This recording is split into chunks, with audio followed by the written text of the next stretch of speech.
New York நகரத்திற்கு ஐநாவினுடைய நிகழ்வில் கலந்து கொள்வதற்காகவோ எதற்காகவோ இஸ்ரேலிய பிரதமர் பெஞ்சமின் நெதன்யாகு வந்தால் அவரை கைது செய்து சர்வதேச நீதிமன்றத்திலே அமெரிக்கா ஒப்படைக்க வேண்டும் என்று சொல்லி இன்றைக்கு அம்னஸ்டி இன்டர்நேஷனல் அறிவிப்பை விடுத்திருக்கிறார்கள். இந்த அறிவிப்பை யாருமே எதிர்பார்த்திருக்க மாட்டாங்க. ஆனால் இந்த அறிவிப்பு இன்றைக்கு மிக தெளிவாக வெளியாகி இருக்கிறது. ஜஹரான் மம்தானி நியூயார்க்கினுடைய மேயராக இருக்கிறார். நியூயார்க் மேயருக்கு நியூயார்க்குக்கு வரக்கூடிய ஒரு வெளிநாட்டு தலைவர் கைது செய்வதற்கான அதிகாரம் சட்டபூர்வமாக இல்லை என்பதால் நியூயார்க் மேயர் என்ன சொல்றாருன்னு கேட்டா அமெரிக்க அரசு அவரை கைது செய்ய வேண்டும். காரணம் என்ன? காசாவில் ஆயிரக்கணக்கான அப்பாவிகளை கொன்று குவித்து லட்சக்கணக்கான மக்களை ஊனமுற்றவர்களாக மாற்றி காசாவை மொத்தமாக அழித்து நாசமாக்கிய இன அழிப்பு குற்றவாளியை கைது செய்ய வேண்டும். அமெரிக்காவில் 5 ஒருவர் அமெரிக்கா ஈரான் மீதான யுத்தத்தை நிறுத்த வேண்டும் என்கிற அளவுக்கு மனமாற்றம் அடைந்திருக்கிறார்கள் என்கிற செய்திகள் வெளியாகி இருக்கிறது. இது குடியரசு கட்சியாக இருக்கிற அமெரிக்க அதிபர் டொனால்ட் ட்ரம்பினுடைய கட்சிக்கு எதிர்வருகிற தேர்தல்களில் மிகப்பெரிய பின்னடைவாக மாறக்கூடிய ஒன்றாக இருக்கக்கூடிய சூழல்ல தான்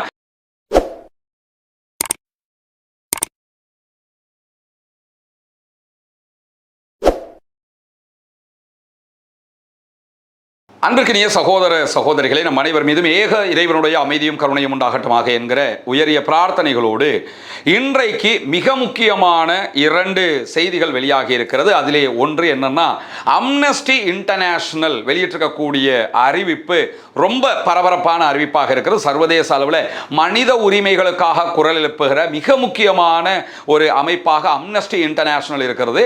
இந்த அம்னஸ்டியினுடைய கடந்த காலங்களெல்லாம் நம்ம எடுத்துக்கிட்டோம்னா அமெரிக்கா எதை சொன்னாலும் கேட்கிற விதமாக செயல்பட்டு வந்தவர்கள் தான். ஆனால் பிற்பட்ட நாட்களில் காசாவில் நடந்த அநியாயங்களுக்காக குரல் கொடுக்கிற அளவுக்கு அவர்களுடைய மனசாட்சி அவர்களுக்கு வழிவிட்டு இருக்கிறது என்கிற காட்சிகளை நம்ம பார்க்க முடிகிறது. அந்த அடிப்படையில் அம்னஸ்டி இன்டர்நேஷனல் இன்றைக்கு விடுத்திருக்கக்கூடிய மிக முக்கியமான அறிவிப்பு தான் சர்வதேச அளவில் பேசுபொருளாக மாறி இருக்கிறது.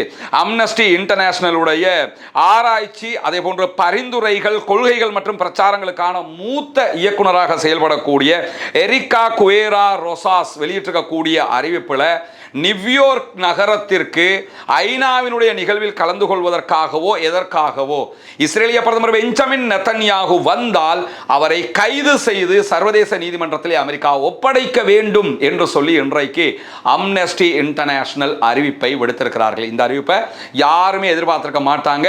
ஆனால் இந்த அறிவிப்பு இன்றைக்கு மிக தெளிவாக வெளியாகி இருக்கிறது. இஸ்ரேலுடைய தலைவரை கைது செய்து சர்வதேச குற்றவியல் நீதிமன்றத்தில் விசாரிக்க வேண்டும் என்கிற அழைப்பை அம்னஸ்டி இன்டர்நேஷனல் வலியுறுத்தி இருப்பது மட்டுமல்லாமல் நியூயார்க் நகர மேயராக இருக்கிற ஜஹரான் மம்தானியினுடைய கருத்துக்களை அம்னஸ்டி இன்டர்நேஷனல் எதிரொலித்திருக்கிறது என்பதையும் நாம் புரிந்து கொள்ள முடியும். ஜஹரான் மம்தானி தான் இந்த கருத்தை வலியுறுத்தினார். வைரல் கண்டென்ட்டாக அவருடைய இந்த வார்த்தைகள் மாறி இருக்கிறது.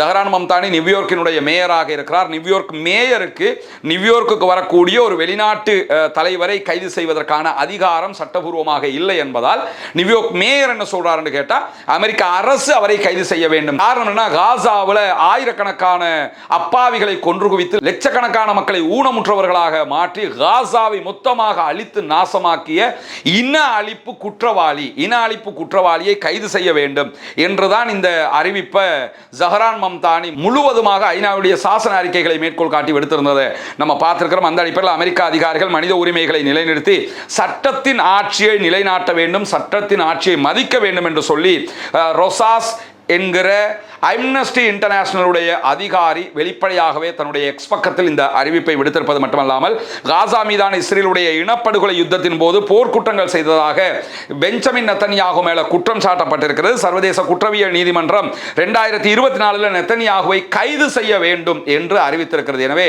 சர்வதேச நீதிமன்றத்தின் பிடியாணை அறிவிப்பை மதித்து அமெரிக்கா அவரை கைது செய்ய வேண்டும் என்றுதான் இன்றைக்கு அம்னஸ்டி இன்டர்நேஷனல் இந்த அறிவிப்பை விடுத்திருக்கிறார்கள். அதே நேரத்தில் இன்னும் ஒரு செய்தி வெளியாக இருக்கிறது. குடியரசு கட்சி அமெரிக்க அதிபர் டொனால்ட் ட்ரம்பினுடைய கட்சிக்கு பேரிடியாக இந்த ஈரானுடைய வார் மாறிக்கொண்டே இருக்கிறது. இன்றைக்கு அமெரிக்காவில் மேற்கொள்ளப்பட்டிருக்கக்கூடிய ஒரு புதிய கருத்து கணிப்பில் அமெரிக்காவில் 5 ஒருவர் அமெரிக்கா ஈரான் மீதான யுத்தத்தை நிறுத்த வேண்டும் என்கிற அளவுக்கு மனமாற்றம் அடைந்திருக்கிறார்கள் என்கிற செய்திகள் வெளியாகி இருக்கிறது.